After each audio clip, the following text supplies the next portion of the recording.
नमस्कार मित्रों, आरोग्य जीवन यात्रा में आप सबका स्वागत है। मैं doctor Rajesh Patel, naturopath doctor हूँ, योगा मास्टर हूँ और बेसिकली मैं सिविल इंजीनियर हूँ। इंजीनियर के हिसाब से मैं सारी समस्याओं के पीछे उसका कौन सा इंजीनियरिंग काम करता है वो मैं ढूंढने का प्रयत्न करता हूँ। शरीर को भी एक मैं मशीन मानता हूँ, वो एक इंजन है और इंजन को ठीक रखने के लिए क्या क्या सावधानी संभाल रखना है, क्या सावचेतियां रखनी है, वो सारी बातें लॉजिक के साथ में समझाने का प्रयत्न करता हूँ। तो यहाँ हम योगाहार यानी कि नेचुरल डाइट सिस्टम पे बातें करते हैं और आहार का इंजीनियरिंग, इसीलिए मैं उसको आहार का इंजीनियरिंग बोलता हूँ। तो यहाँ योगाहार यानी कि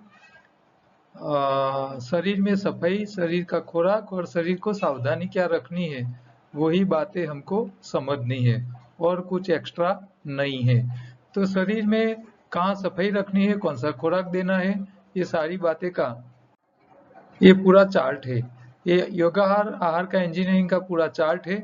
इसमें शरीर की सफाई, आंतों में, छोटी आंत में खून की सफाई, आपके जो ऑर्गेन है उसको भी साफ रखना है।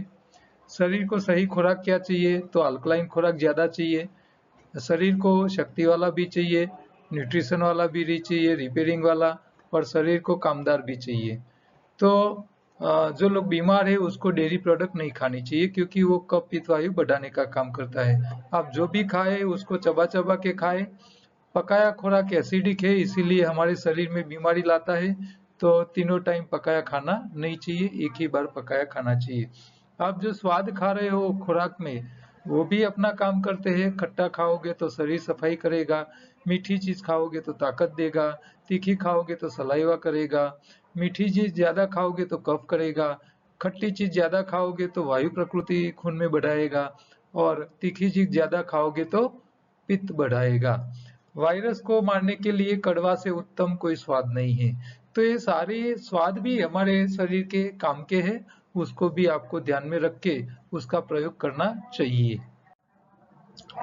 जो लोग नए हैं उनको खास मैं बोलूंगा कि योगाहार यूट्यूब चैनल पे जाए, और जो लोग हर रोज हमारे वीडियोस देख रहे हैं उसको रिक्वेस्ट करूंगा कि मेरी बातें आपको अच्छी लगती है तो आप आपके सर्कल में, ग्रुप में, फ्रेंड्स सर्कल में, व्हाट्सएप ग्रुप में या फेसबुक पेज पे उसको शेयर कीजिए। क्यों?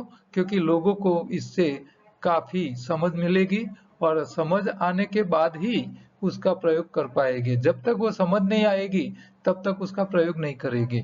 ठीक है, तो समझन पहली जरूरी है, फिर उसका इम्प्लीमेंटेशन जरूरी है।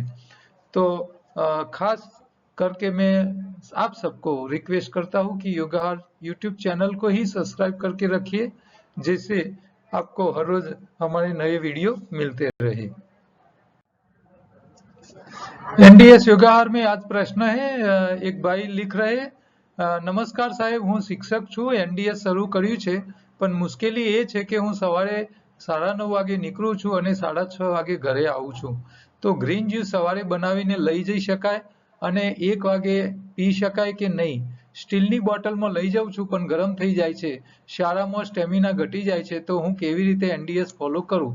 કૃપા કરીને જણાવશો। तो ये भाई साहब शिक्षक है, उन्होंने गुजराती में पूरा प्रश्न लिखा है। तो वो बोल रहे हैं कि वो एनडीएस तो शुरू किया है, वो शिक्षक है, उनकी मुश्किल यही है कि वो 9:30 को सुबह में निकल जाते हैं और 6:30 को घर आते हैं। तो ग्रीन जूस सुबह में बना के ले जाए और दोपहर को 1 बजे पी सकाय कि नहीं, वो पूछ रहे। स्टील बोतल में ग्रीन जूस ले जा रहे हैं लेकिन वो गर्म हो जाता है और उसको स्कूल में स्टेमिना कम हो जाता है। तो एनडीएस कैसे फॉलो करे, उसके ऊपर उन्होंने राय मांगी है।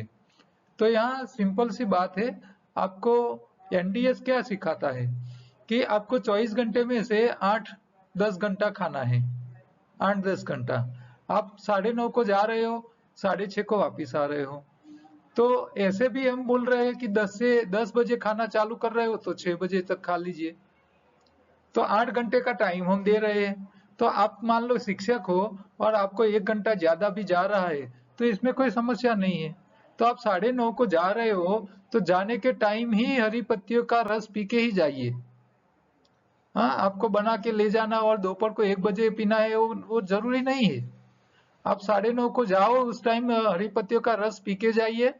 साथ में आप कच्चा लेके जाओ, कच्चा फ्रूट है, सलाद है, अंकुरित है, सारी चीजें आपको बिना काटी हुई लेके जाइए। और आप स्कूल में जब रिसेस पड़े तब आप वो फल या जूस, जूस तो नहीं आप बना पाओगे, लेकिन फल है सीधे काट के खा लीजिए, सलाद है काट के खा लीजिए, अंकुरित है तो वो खा लीजिए। तो ऐसी सारी चीजें आप पूरी, हाँ, बिना काटी हुई ले जाइए, और स्कूल में जब भी टाइम मिल जाता है काट काट के चबा चबा के खा लीजिए। आपको भूखा नहीं रहना है। मेरे हिसाब से स्कूल में 3 रिसेस पड़ती है, 3 बार रिसेस पड़ती है, एक छोटी पड़ती है, एक बड़ी पड़ती है और दूसरी छोटी रिसेस पड़ती है। तो आपके पास 3 टाइम बीच में मिल जाएंगे। उस टाइम आपका कच्चा खुराक जो खाना है वो खा लीजिए। आप रात को 6:30 घर आ जाते हैं, तो घर आने के बाद आपको घर वालों ने आपके लिए पकाया बनाया होगा, वो आके खा लीजिए। अशक्ति नहीं आनी चाहिए, स्टेमिना कम नहीं होना चाहिए। आप फरियाद कर रहे हो स्टेमिना नहीं रहता है, तो स्टेमिना कम रहना चाहिए, कम न हो जाए, इसके लिए स्टेमिना रहे, इसके लिए आपको मीठी चीजें खाते रहना है। आप गुड़ लेके जाइए, गन्ने का रस मिल जाता है तो उस टाइम मंगवा के पी लीजिए, या मीठे फल ले जाइए, मीठे फल खाते रहिए। ठीक है, तो मीठी चीज स्टेमिना देती है। आप शहद भी ले सकते हो। हाँ, आप अंकुरित ले गए हैं, फल ले गए हैं, सलाद ले गए हैं, तो मूंगफली के दाने, इसके साथ शहद ले जाइए, इसके साथ गुड़ ले जाइए। तो मूंगफली के दाने और गुड़ दोनों आप चबा चबाई के खाइए, आपको ताकत मिलेगी। तो आपको अशक्ति तो लानी ही नहीं है। देखो, एनडीएस करने का मतलब ये नहीं है शरीर में अशक्ति आ जाए और हमारा दुबला पतला और हड्डियां दिखने लगे। हाँ, हमारे जितने भगवान हो चुके हैं, अवतार ले चुके हैं, वो सारे अवतार के सारे भगवान के फोटो देखिए, क्या सारे लोग दुबले पतले थे, हड्डियां दिखती थी? ऐसा नहीं करना है। आपको खाना है लेकिन सही खाना है, पतले नहीं हो जाना है, दुबले नहीं होना है। ठीक है, अशक्ति नहीं आनी है, स्टेमिना रहना चाहिए। तो आप स्कूल में जाने से पहले ही हरी पत्तियों का रस पी के जाइए 2-3 ग्लास। और फिर आपको एक्स्ट्रा हरी पत्ती की जरूरत है तो आप उसकी चटनी बना के ले जाइए, जूस बना के मत ले जाइए। और चटनी में मीठी चीज मत डालिए, खट्टी चीज डाल के ले जाइए, नींबू डाल के ले जाइए, तो मीठी जो चटनी है वो बिगड़ेगी नहीं। तो दोपहर को जब आपको रिसेस पड़ जाए, उस टाइम आप सलाद के साथ, अंकुरित के साथ पहले ये ग्रीन चटनी पहले खा लीजिए, तो बिगड़ेगी नहीं। हाँ, जूस स्कूल में ले जाना नहीं है।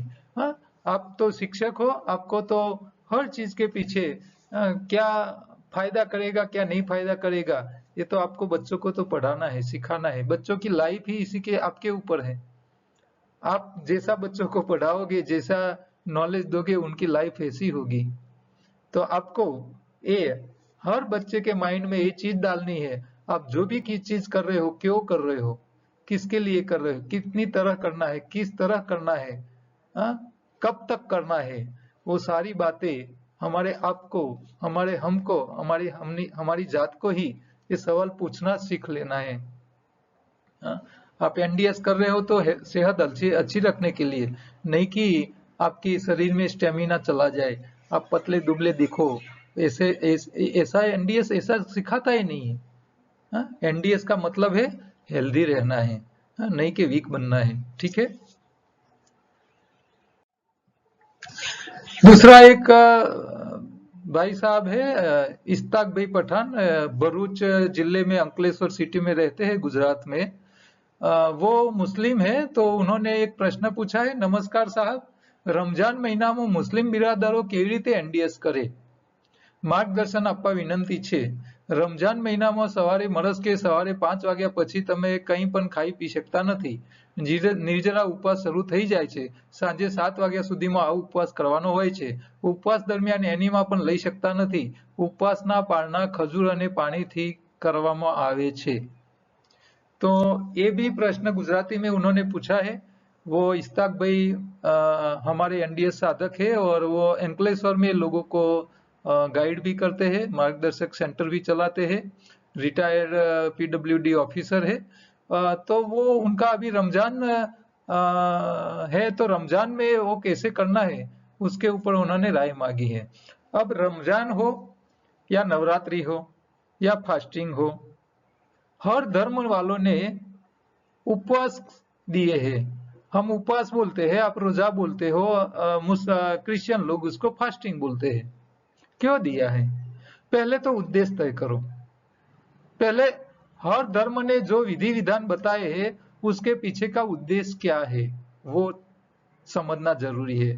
अच्छा, हमारे नवरात्रि का उपवास का मतलब क्या है कि आपने जो भी खा खा करके शरीर में जो भी कचरा इकट्ठा किया है, तो ये एक साल में 4 नवरात्रि आती है, तो चारों नवरात्रि में 9 दिन उपवास करके कुछ खाने पीने का नहीं, शरीर सफाई का ही मटेरियल खाने का।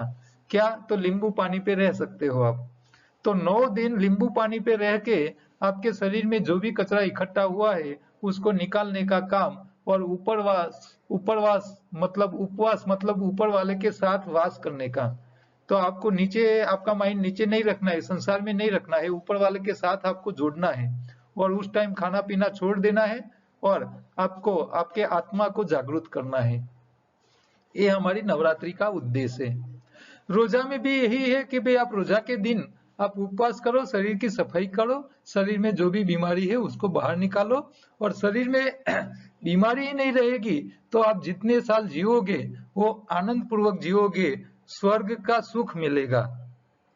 ये हमारे उपवास का मतलब यही है। तो आपके रमजान का उपवास का मतलब यही होगा कि आप जीवन भर अच्छी तरह जियो, आनंद पूर्वक जियो और स्वर्ग का सुख भोगो। यही तो उद्देश्य है। तो शरीर सफाई करना मेन उद्देश्य है रमजान का। अच्छा, आपने नियम बनाए हैं आपके धर्म वालों ने कि सुबह 5 से शाम को 7 बजे तक कुछ खाना पीना नहीं है। हाँ, अपने मुंह में जो लार पैदा होती है तो उसको भी निगलना नहीं है। इतना इतना स्ट्रांग उपवास करना है। हाँ, बहुत मुश्किल वाला है। रोजा जो करते हैं उसी को ही पता है कैसे होता है। हाँ, हम तो उपवास में गलत गलत बना के चीजें खाते हैं, वो लोग तो मुंह की लार भी गले में नीचे नहीं उतार सकते। तो उनको मैंने बोला कि भाई आप पानी नहीं पी सकते हो, एनिमा तो ले सकते हो। तो उन्होंने बोला एनिमा भी हम नहीं ले सकते हैं, कुछ भी शरीर के अंदर डालने से मना किया गया है। लेकिन जो लोग रोजा नहीं कर सकते हैं, हाँ, पित्त प्रकृति वाले हैं, जिसके शरीर में गर्मी ज्यादा है और उसका शरीर सूखता हो, गर्मी के कारण पानी ज्यादा निकल जाता है, तो उसको एनिमा लेने की छूट होनी चाहिए। अच्छा, एनिमा नहीं ले सकते हो तो आप बाल्टी भर के पानी भर लो, इसके अंदर 2 पैर रख दो और ऐसे बैठ जाओ कुर्सी लगा के, तो आपके पैरों से भी पानी अंदर चला जाएगा। अच्छा, ये भी आपके धर्म में वर्जित है, तो आपको हर स्नान करने का तो वर्जित नहीं होगा शायद।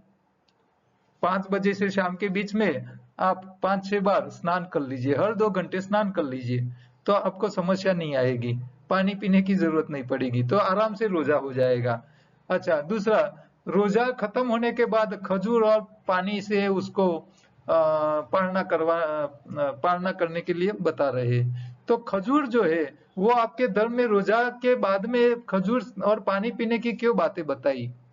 तो खजूर एक ऐसी चीज है जो मीठी है, स्वाद में मीठी है, मतलब कार्बोहाइड्रेट से, और कार्बोहाइड्रेट्स का काम है शरीर में ताकत देना, एनर्जी देना, शक्ति देना। आपने पूरा दिन आपने कुछ खाया पिया नहीं है, आपके शरीर में वीकनेस आ चुकी है और शक्ति आ गई है, तो वो शक्ति को वापस लानी है तो बैटरी को चार्ज करना पड़ेगा, और बैटरी चार्जिंग करने का काम जो खजूर मीठी चीज जितनी करती है इतनी शायद दूसरी कोई नहीं कर पाएगी। खजूर इसीलिए बताया गया है कि आपका जो मुस्लिम धर्म है ये अरब कंट्री में ज्यादा बढ़ा फूला फाला है। तो अरब कंट्री में पानी कम होता है, बारिश कम होती है और रण विस्तार ज्यादा होता है। तो रण विस्तार में खजूर ही ऐसी चीज है जो जीवंत रह पाती है, खजूर के पेड़ ही जीवंत रह पाते हैं। तो खजूर जो है वो सब जगह अवेलेबल है, अरब कंट्री में सब जगह, और पूरे दुनिया का 90% से ज्यादा खजूर शायद अरब कंट्री से ही पूरे दुनिया में जाता है। तो और अभी हमें ये होली का टाइम है, हमारे हिंदुओं में भी होली का टाइम है और होली में भी खजूर खाने की परंपरा रही है। तो ये खजूर ऐसी चीज है कि स्वाद में मीठी तो है लेकिन वो कफ नहीं करती है। हाँ, इसका गुण धर्म समझने लायक है। तो आपको खजूर का पानी, खजूर या खजूर का पानी आपको पानी में पीना है। तो आपको सुबह 5 से लेके शाम को 7 बजे, तो करीब 12 घंटा आपको कुछ खाना पीना नहीं है। हाँ, और 12 घंटे का टाइम आपके पास बीच में मिल जाता है। तो आपको रात का जो समय है 7 बजे के बाद और सोने से पहले, इसके बीच में आपको खाना खा लेना है। हाँ, सुबह में 5 बजे पहले खा सकते हो कि नहीं वो मुझे पता नहीं है, तो इसके बारे में कुछ नहीं बता सकता हूँ। लेकिन आपको जो खाना है, ये ऐसा खाना है रोजा के टाइम में कि आप पूरा दिन उपवास किया था, 6 बजे 5 बजे 7 बजे आप जब उपवास तोड़ते हो तो उस टाइम आप खजूर का पानी ले लीजिए, गन्ने का रस पी लीजिए, हरी, और इसके साथ हरी पत्तियों का पाउडर या हरी पत्तियों का ताजा रस निकाल के ऐड कीजिए। अकेला खजूर मत खाइए। अच्छा, वो लोग शरीर सफाई के लिए उपवास करवाते हैं, लेकिन कई ज्यादातर लोग जो मुस्लिम बिरादर है वो नॉनवेज भी खाते हैं रोजा के टाइम, जब उपवास छूटता है तब। तो आप नॉनवेज खा रहे हो तो शरीर को बिगाड़ रहे हो। रोजा का उद्देश्य है शरीर को साफ करने का। अब आपको एनिमा लेने से मना किया जाता है और नॉनवेज खाने से छूट दी जाती है। तो यहाँ थोड़ा कॉन्ट्राडिक्टरी होता है। मैं उसमें नियमों के उसमें नहीं पढ़ूंगा, लेकिन हमारा जो उद्देश्य है वो फलीभूत होना चाहिए। हमारा उद्देश्य है बॉडी क्लींजिंग करना, शरीर में से बीमारियां निकालने का। तो उपवास के दरमियान जो खाने पीने की छूट है, उसमें आपको ऐसी छूट देनी चाहिए कि जो शरीर की सफाई भी करे, शरीर को मेंटेनेंस भी करे और शरीर को ठीक करे, ऐसा खुराक खाना चाहिए। तो मैं यहाँ अकेली खजूर के साथ आपको सिर्फ मीठी चीजें नहीं खानी है, मीठी चीज तो खानी है कि ताकत देगी। हाँ, जो उपवास के टाइम जो एनर्जी लॉस हुआ वो रिकवरी आ जाएगी, लेकिन साथ में मेंटेनेंस का खुराक भी खाइए। तो मेंटेनेंस के लिए क्या चाहिए, तो न्यूट्रिशन ज्यादा चाहिए, और न्यूट्रिशन जो है वो हरी पत्ती जितना दे पाएगी इतना शायद कोई नहीं दे पाएगा। हाँ, अरब कंट्री में हरी पत्ती मिलना मुश्किल है, इसीलिए उन लोगों ने हरी पत्ती नहीं बताई है। लेकिन आप जो इंडिया में रहते हैं जहाँ हरी पत्ती अवेलेबल है, तो और हम अभी गुजरात में रहते हैं, आप जो इलाके में रहते हो वहाँ हरी पत्ती अवेलेबल है, तो आप उपवास जब छोड़ते हो उस टाइम आपको हरी पत्ती साथ में शामिल करना चाहिए। हाँ, तो ये रोजा के टाइम में आप हरी पत्ती लेते रहोगे तो आपका खून नया बनेगा, आपके शरीर में न्यूट्रिशन चला ज्यादा जाएगा, आपकी बॉडी अल्कलाइन रहेगी। आपको पकाया कम खाना चाहिए, कच्चा ज्यादा खाना चाहिए, और नॉनवेज तो खाना ही नहीं चाहिए। रोजा करते हो और नॉनवेज खा रहे हो तो ये धर्म की बात नहीं आई है। हाँ, नॉनवेज बनाने के लिए भी कहीं तो कहीं हिंसा करनी पड़ती है, किसी प्राणी को काटना पड़ता है। तो ये हिंसा करके आप पुण्य कमा नहीं सकते हो। तो ये लॉजिक सेट नहीं होता है। लोगों ने छूट ले रखी है, ऐसे तो हमारे लोगों ने भी उपवास सफाई के लिए होता है, लेकिन हम हिंदू लोग उपवास के दिन રાજગરાનું શિરોન બટાકાની ભાજી, સાબુદાનાની ખીચડીઓ અને ના ખાવાનું ફરારી પીઝા એ ખાઈ લઈએ છે। तो ये गलत है। ये लोगों ने छूट दे दी, और कैसे छूट आ गई है, किसने दे दी, वो भी पता नहीं चलता है। तो आपके मुस्लिम बिरादरों को भी नॉनवेज खाने की छूट किसने दे दी होगी, वो तो आपको ढूंढना पड़ेगा कि भाई ये छूट किसने दे दी।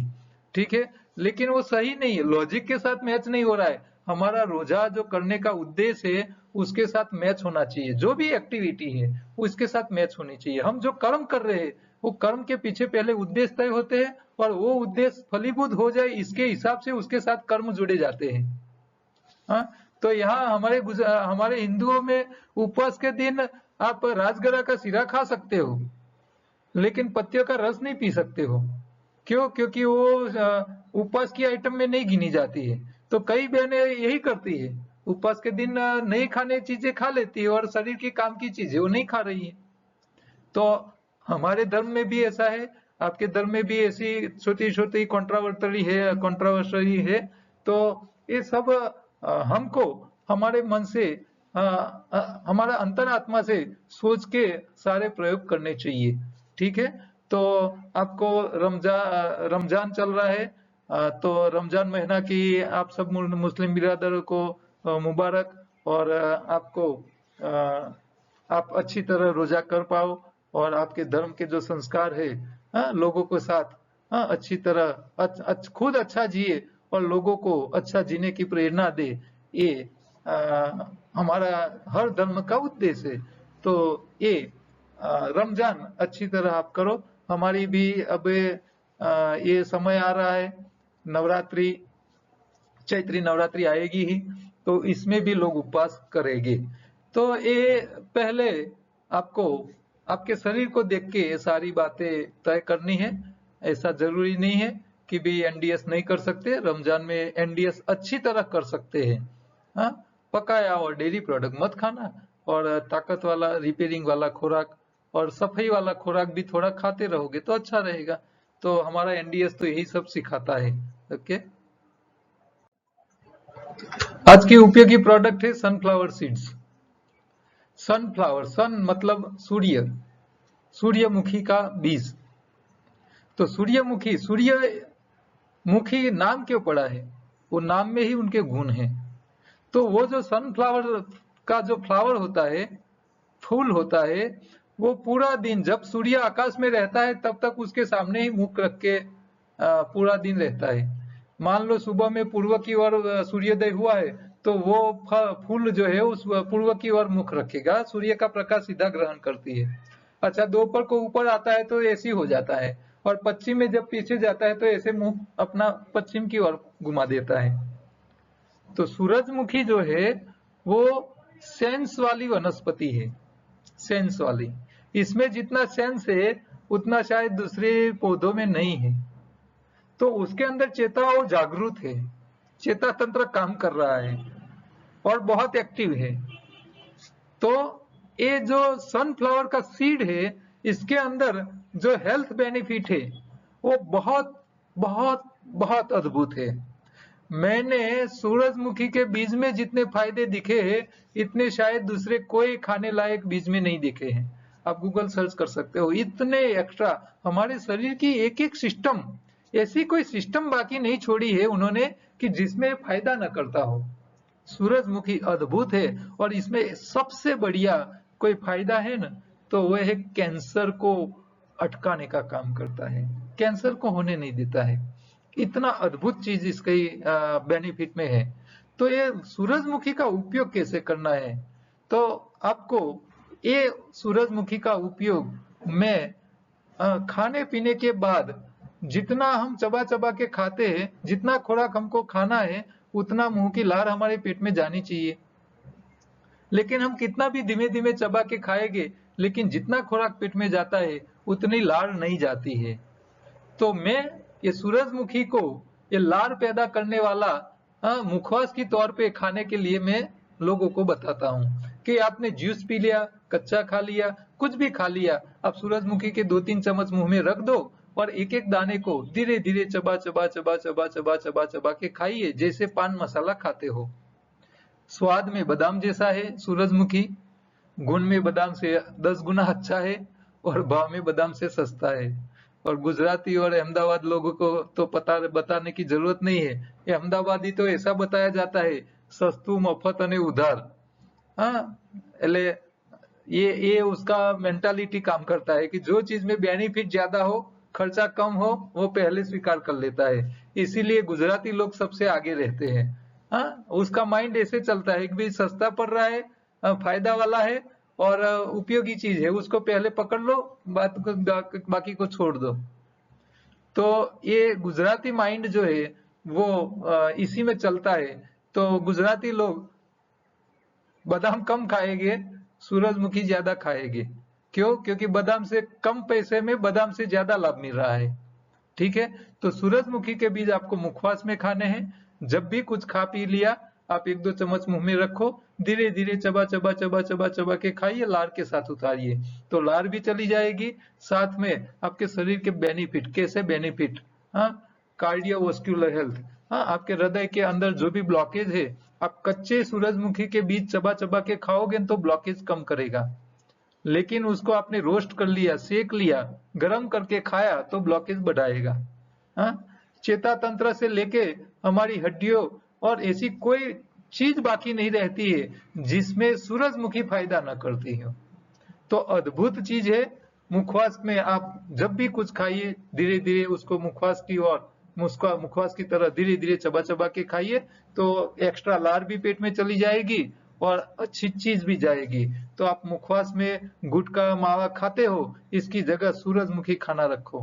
हाँ, इससे बढ़िया कोई चीज नहीं मिलेगी। और हमारे पास मार्केट से, ऑनलाइन मार्केट के जो रेट होते हैं, इससे सस्ता हमारे पास अवेलेबल होता है और अच्छी क्वालिटी का होता है। आप हमारे पास से सूरजमुखी के बीज छिलके निकाले हुए आते हैं, रेडी टू यूज, सीधा खा सकते हो। ऐसे सूरजमुखी के बीज काम के होते हैं। काम की बातों में आप देखते हैं तो पिछली साल कोरोना का ये जो टाइम था, उस टाइम कई एनजीओ और कई सरकारी संस्थाओं ने गरीब लोगों को क्या किया था, फूड पैकेट दिए थे। फूड पैकेट में क्या होता है, बिस्किट होता है या ब्रेड होता है या ऐसा रेडीमेड फूड दे देते हैं। तो उस टाइम मैंने एक मैसेज दिया था कि भी एनजीओ और सरकार को गरीबों को फूड पैकेट देने की जगह फ्रूट पैकेट देना चाहिए। अब फ्रूट पैकेट देने से क्या होगा कि खेडूतों का जो फल खेतों में तैयार हो रहा है उसका मार्केट मिल जाएगा और गरीबों को शरीर के अंदर फ्रूट खाने से पोषक तत्व मिल जाएंगे। हाँ, गरीब को शरीर में मेहनत करने का तो अनाज है उसके पास, ताकत वाला खुराक तो वो अनाज खाते ही है, लेकिन शरीर में पोषक तत्व का बहुत अभाव होता है। इसीलिए सारे गरीब लोग मेहनत कर करके वो 50 साल की उम्र आने से पहले 70-80 साल के बूढ़े दिखने लगते हैं। ये समस्या हमारे देश की सबसे बड़ी है। तो गरीबों को फूड पैकेट की जगह फ्रूट पैकेट देने से खेडूतों को भी आमदनी मिल जाएगी, उनके जो पाक खेतों में होता है, फ्रूट्स तैयार होते हैं, उसका पैसा मिल जाएगा और गरीब को शरीर में न्यूट्रिशन मिल जाएगा। तो आप जब भी कुछ बांट रहे हो तो ऐसी चीज बांटिए जो गरीब के शरीर को हेल्दी हो और न्यूट्रिशन मिल जाए। ठीक है, तो एक ये बात काम की बात है, इसीलिए मैंने बताई है। और ये एनडीएस वालों का माइंड कैसे चलता है देखो, कच्चे में से कैसे चित्र बना दिए है। ये होशियार लोग ही कर पाते हैं और माइंड चलाने वाले जो एनडीएस करते हैं उसका माइंड भी अच्छा चलता है, और शांत हो जाता है, गुस्से वाला नहीं होता है। और ये सारी चीजें बनाने का धीरज होनी चाहिए। शांत माइंड वाले ही ये उसको अरेंज कर सकते हैं, उसकी गोठवनी कर सकते हैं, उसको सही तरह लगा के माइंड सोच के ऐसे बढ़िया चित्र तैयार कर सकते हैं। एक ये है। हाँ, ये भी देखो, ये बहन का माइंड चल रहा है, उन्होंने अपना पर्स बना दिया है कच्ची चीजों में से और ये फ्लावर बना दिए हैं। ठीक है, तो आगे वाला कोई भाई था और ये बहन ने बनाया लगता है। तो हमारी एनडीएस की शिविरें चालू है अहमदाबाद गांधीनगर में। अप्रैल महीने में 11 तारीख को अहमदाबाद है और 18 तारीख को अप्रैल में गांधीनगर में है। अहमदाबाद का टाइम सुबह 9 से 12 का है और गांधीनगर का टाइम रहेगा दोपहर 2 से 5 का। आपको एड्रेस, कॉन्टैक्ट, लोकेशन चाहिए तो मेरे नंबर पे व्हाट्सएप करके मांग सकते हो। जो लोग संडे की शिविर नहीं कर सकते हैं अटेंड, वो लोग हमारे शाहीबाग सेंटर में 4 से 6 का हर रोज एक सेमिनार होता है जो फ्री होता है, वो मैं लेता हूँ। और गांधीनगर का सेंटर है, वहाँ 4 से 6 का जो टाइम है, वहाँ चंद्रकांत भाई जानी करके, चंद्रकांत भाई पंड्या करके है, हमारे सेवक है, वो सेंटर संभालते हैं, तो वो भी मुफ्त में मार्गदर्शन देते हैं। तो ये दोनों सेंटर पे हर रोज फ्री मार्गदर्शन मिलता है, उसका कोई चार्ज नहीं लगता है। तो ये हार का इंजीनियरिंग है, छोटे बड़े सबके लिए काम का है और हर धर्म के वालों के लिए है। ऐसा नहीं है कि हिंदी वाले ही करते हैं और दूसरे नहीं कर सकते। एनडीएस किट भी मंगवा सकते हो। हाँ, अभी ये होली वाले आ गए हैं, ढोल लेके वो आपको सुनाई दे रहा है। हाँ, तो वो भी एक परंपरा है कि भाई होली आई है, वो लोगों को जागरूक करने के लिए निकल चुके हैं। योगाहार की बुक भी अवेलेबल है और हमारी फूड विद लाइफ योगाहार की दूसरी चैनल है, वहां आपको अच्छी खाने पीने की चीजें मिल जाएगी। और ये छोटा सा मैसेज आप कहीं कुछ प्रिंट करवाते हो तो देख लीजिए। कल दोबारा दूसरे प्रश्नों के साथ मिलेंगे, तब तक नमस्कार।